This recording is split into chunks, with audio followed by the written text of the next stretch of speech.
अस्सलाम वालेकुम and welcome back to our channel. तो आज हमारा पाइथन सीरीज़ का नेक्स्ट वीडियो है। तो आज हम इसमें सीखने जाएंगे कुछ अर्थमेटिक ऑपरेटर्स जो कि हमारे पास plus, minus, multiplication, division, modulus, power और फ्लोट डिवीजन है। तो चलिए इस वीडियो को शुरू करते हैं। तो सबसे पहले हम ये काम कर लेते हैं कि हम दो वेरिएबल्स बनाते हैं और उनमें कोई वैल्यू स्टोर कर देते हैं जिन पे हम ये ऑपरेटर्स और का काम करेंगे। तो ऑपरेटर्स हमारे पास अब बहुत सारे टाइप के हैं। साथ ही हम ये काम करते हैं कि एक प्रिंट का फंक्शन कॉल कर लेते हैं जो ऑपरेटर्स के बाद जो हमारे पास आंसर आएगा उसको प्रिंट कर देगा। जैसे सबसे पहला हमारे पास ऑपरेटर है प्लस का, तो ये सिंपली उसी तरह सिर्फ इस चीज़ को ऐड कर देगा। जैसे कि यहाँ पे हमारे पास ये जब हम इसको रन करते हैं तो यहाँ पे ये हमें 30 आंसर दे रहा है क्योंकि इसने सिंपली बस ए में जो पड़ी थी वैल्यू और बी में जो वैल्यू पड़ी थी उन दोनों को ऐड कर दिया है। उसके बाद जो हमारे पास ऑपरेटर आता है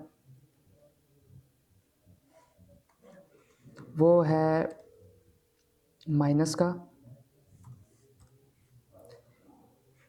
अगर हम इसे भी अब रन करके देखते हैं, ये भी बस ये यहाँ पे ये इसने हमें वैल्यू दे दी है। अब ये -10 क्यों दिया है? क्योंकि ए को इसने बी और ए को माइनस किया और बी के साथ ज़्यादा बड़ी वैल्यू थी और साइन उसका यूज़ होता है जो इसके साथ जिसकी वैल्यू बड़ी होती है।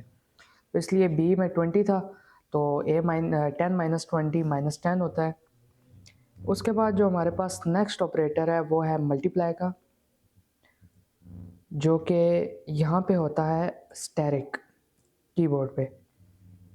उसके बाद हम इसको रन करते हैं। अब इसका आंसर हमारे पास ये आ रहा है जो है 200। इसने बस सिंपली ए और बी को मल्टीप्लाई कर दिया है। उसके बाद जो हमारे पास एक सिंपल आता है जो यूज़ होता है ज़्यादातर वो होता है डिवीजन का। तो हम इसे चेक करते हैं। ये अब इसने हमें यहाँ पे क्या आंसर किया है 0.5। इसने हमें फ्लोर में वैल्यू दी है। फ्लोर यानी कि मतलब हमारे पास पॉइंट्स में वैल्यू आई है। फ्लोट में फ्लोट जो चीज़ हमारे पास होती है वो पॉइंट्स में जवाब देती है, मतलब जो फुल डिवीजन नहीं होती, तो इसलिए इसने पॉइंट में दी है। लेकिन अगर आप चाहते हैं कि फ्लोट में जवाब ना दे, फ्लोर करे, तो उसके लिए भी एक और हमारे पास ऑपरेटर है जो हम आगे अभी सीखेंगे। उसके बाद हमारे पास एक ऑपरेटर आता है जो होता है ए मॉड 3। ये जो दरमियान में ऑपरेटर इस्तेमाल हुआ है इसको मॉड्यूलस कहते हैं। मॉड्यूलस अब हमारे पास क्या चीज़ होती है? मॉड्यूलस सिंपली जो ए में अब वैल्यू जो पड़ी होगी उसका मॉड लेगा 3 से, मतलब उसको डिवाइड करेगा और जो उसका रिमाइंडर आता है वो हमें शो करेगा। अब जैसे अगर यहाँ पे हम इसको रन करते हैं तो ये यहाँ पे इसने हमें 1 दिया है क्योंकि अगर 10 को हम 3 से डिवाइड कर रहे हैं तो वो कम्प्लीटली डिवाइड कितने तक होता है? 9 तक होता है और हमारे पास रिमाइंडर क्या आता है? 1 आता है। सपोजिवली अगर यहाँ पे हम b को रख देते हैं और फिर रन करते हैं तो ये अब 2 देगा। 2 क्यों इसने दिया है? क्योंकि 18 तक डिवाइड हो रहा है कम्प्लीटली, लेकिन 18 के बाद हमारे पास 2 रिमाइंडर रह जाता है जो कि नहीं होता। लेकिन अगर हम यहाँ पे b को 21 कर देते हैं फिर रन करते हैं तो ये देखें कि यहाँ पे इसने 0 कर दिया। मॉड क्यों 0 कर दिया? क्योंकि ये अब कम्प्लीटली डिवाइड हो चुका है और इसके बाद इसमें अब कोई रिमाइंडर वगैरह नहीं आया। उसके बाद जो हमारे पास एक और ऑपरेटर इस्तेमाल होता है वो है पावर।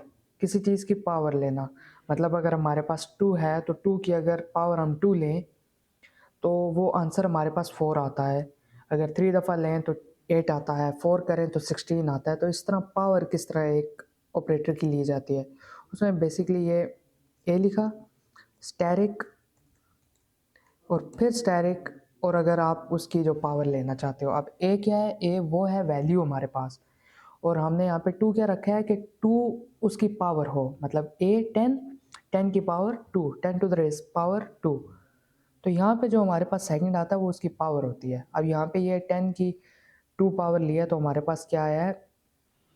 100 आया है। यहाँ पे अगर हम सपोजिबली b कर देते हैं और b की पावर 2 करेंगे तो हमारे पास ये 400 आ रहा है। तो ये पावर्स होती हैं। उसके बाद अगर आप चाहें तो यहाँ पे पावर चेंज करें, कोई भी पावर रखते हैं तो आपका आंसर उसके मुताबिक आ जाता है।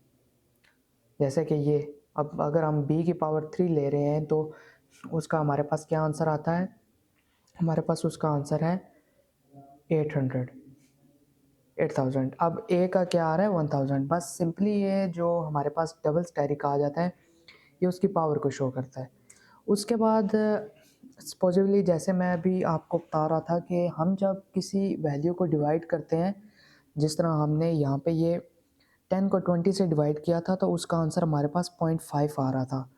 अगर लेकिन हमने कहीं पे अगर वैल्यू फुल यूज़ करनी है कि बेशक वो फुल डिवाइड ना हो लेकिन हमारे पास पॉइंट्स में आंसर ना आए, किसी एक इंटीजर में आए, तो उसके लिए हम बेसिकली सिर्फ ये करते हैं कि ए उसको डबल डिवाइड का साइन लगाएंगे और साथ जिससे डिवाइड करना चाहते हैं उसको।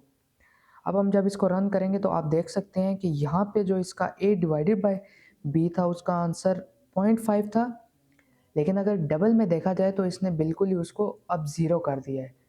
जो हमारे पास ये साइन आ जाता है ये हमें ये चीज़ फ्लोर करके देता है। फ्लोर और सीलिंग एक दो ऐसे कंपोनेंट हैं, मतलब अगर आप किसी चीज़ को सील कर रहे हो, सीलिंग कर रहे हो किसी पॉइंट वैल्यू को, तो उसका मतलब होता है अगर वो 0.5 है तो वो सील मतलब उसका अपर लेवल पे चली जाएगी, अपर लेवल शिफ्ट हो जाएगी। अगर 2.5 है तो 3 हो जाएगा, 0.5 है तो 1 हो जाएगा। लेकिन अगर आप फ्लोर करते हो तो 0.5 जो होता है वो 0 पे आ जाता है, 1.5 1 पे आ जाएगा और 2.5 2 पे, मतलब कि उससे जो पहली वैल्यू होती है उस पे वो शिफ्ट हो जाता है। तो बेसिकली ये जो डबल वाला होता है ये हमारा फ्लोर का काम करता है, ये सीलिंग का काम नहीं करता। तो हमने आज जो ऑपरेटर्स पढ़े हैं वो थे प्लस का, minus, multiply, divide, module, power और फिर फ्लोर डिवीजन। इसको कहा जाता है फ्लोर डिवीजन। तो आज की वीडियो के लिए सिर्फ इतना ही। इंशाल्लाह मिलते हैं नेक्स्ट वीडियो में। अल्लाह हाफिज़।